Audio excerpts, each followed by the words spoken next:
Media پہ بڑے famous ایک سیلیبریٹی ہیں وقار زکا. انہوں نے بھی قادیانیت کے خلاف بڑا کام کیا ہے, اور میں نے ان کا وہ کلپ سنا, وہ مناظرہ جو قادیانی اور ختم نبوت کے ایک عالم کو بٹھا کے انہوں نے بحث کروائی. اس میں انہوں نے جو خود تجزیہ کیا کہ ہمارا ختم نبوت پر ایمان ہے. آپ کو یاد ہوگا کچھ دن پہلے یہ جو نعرہ لگا تھا میرا جسم میری مرضی, تو اس میں بالکل ایک ڈرامہ لکھنے والے ایک شوبز کی دنیا میں بالکل ایک لبرل آدمی سمجھے جاتے ہیں, انہوں نے بڑا زبردست ری ایکشن کیا تھا. اس میں ان کا نام کیا تھا, ذہن سے نکل, ہاں خلیل الرحمان. تو پورا میڈیا ان کے خلاف ہو گیا تھا, اور میں نے پھر اس کے بعد بھی بہت سارے کلپ ان کے دیکھے تو اندازہ ہوا کہ یہ آدمی بالکل تنہا ہو گیا ہے. تو ایسے موقع پہ ہم سب کی ذمہ داری بنتی ہے کہ ایسے کسی بھی محنت کو ہم اپریشیٹ کریں, ایسے بندے کو ہم کی حوصلہ افزائی کریں کہ بھئی ویل ڈن, آپ کے باقی کاموں کا اللہ جانے, ٹھیک ہے نا.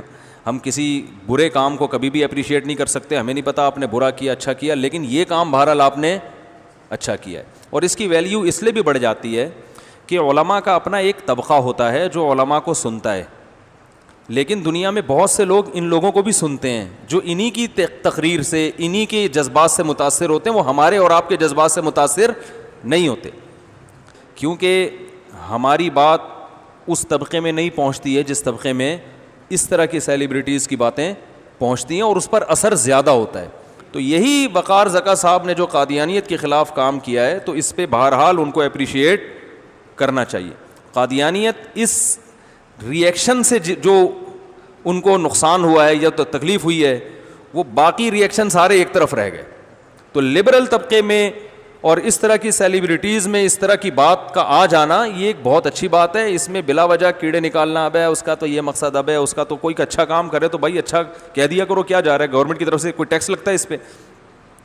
تو میں یہ پیغام دینا چاہتا ہوں کہ جیسے انہوں نے ری ایکٹ کیا ہے, اور اس ری ایکشن کی وجہ سے فیس بک کی ان کی مونیٹائزیشن بند ہو گئی ہے, سمجھ رہے ہیں, اتنا زیادہ احتجاج ہوا ہے اس پر کہ وہ فیس بک کی مونیٹائزیشن بند ہو گئی ہے.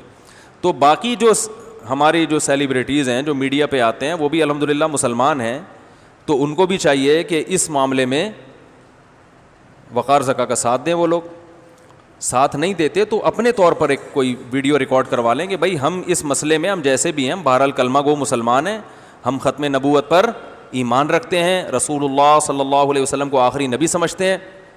دیکھو حدیث میں آتا ہے کہ جس کے دل میں رائی کے دانے کے برابر بھی ایمان ہوا, بالآخر اللہ اسے جہنم کی آگ سے نکالیں گے.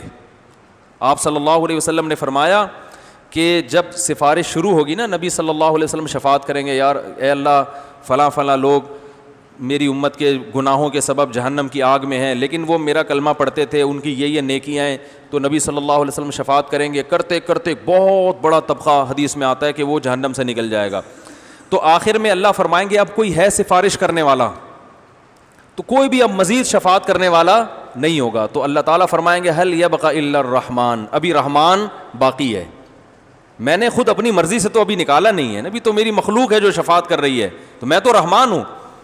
تو اللہ کہیں گے کہ جس نے زندگی میں ایک بار بھی لا الہ الا اللہ کہا, محمد رسول اللہ, یعنی جس کے دل میں رائی کے دانے کے برابر بھی ایمان, اسے کچھ اسلام کا نہیں پتا ہو, کوئی عمل اس کی زندگی میں نہ ہو, سارے اعمال نامے برائیوں سے بھرے ہوئے ہوں, سیاہکاریوں سے بھرے ہوئے ہوں, کوئی ایک نیکی بھی نہ ہو, تو اللہ کہیں گے کہ ایک دفعہ بھی, یعنی مسلم تھا وہ, آپ صلی اللہ علیہ وسلم کا امتی تھا, آپ پر ایمان رکھتا تھا اور میری توحید کو مانتا تھا, بس ایسا بھی کوئی شخص اگر جہنم میں ہے تو اس کو بھی نکال کے لے آؤ.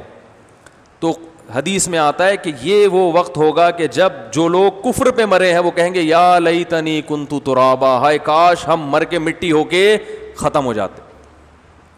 اور حدیث میں آتا ہے کہ جو کافر جہنم میں ہوں گے وہ اہل اسلام کو تانے دیں گے کہ تمہارے ایمان نے تمہیں کوئی فائدہ نہیں پہنچایا, تم بھی بدعمال تھے, ہم بھی بدعمل تھے, تم بھی بدعمل تھے, آج ہم دونوں اکٹھے جہنم میں ہیں, تو تمہارا مسلم ہونا تمہارے کام نہیں آیا. ایسے موقع پہ اللہ کو غیرت آئے گی اللہ کہے گا نہیں نہیں نہیں, جو میرے ماننے والے تھے اگرچہ نالائق تھے, اگرچہ مجھے فالو نہیں کرتے تھے, لیکن میرے ماننے والے تھے, آج میں ان کو نکالوں گا.